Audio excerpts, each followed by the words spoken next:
counties in Texas. Cook.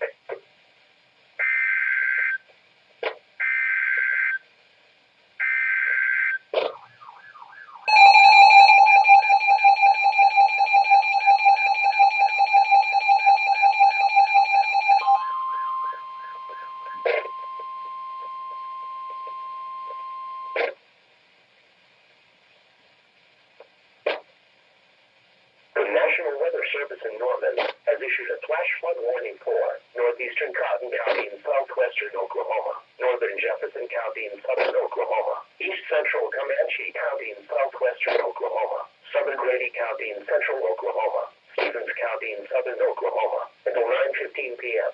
At 7:22 p.m., Doppler radar indicated a thunderstorm producing heavy rain west of Duncan. 1 to 2 inches of rain have fallen with this. Locations that will experience flooding include Duncan, Marlow, Eureka, Comanche, Ray, Elma, Hastings, Bradley, Loco, Addington, Coram, Waurika Lake, Central High, Empire City, and Cox City. Additional rainfall amounts of 1 to 2 inches are possible in the warned area.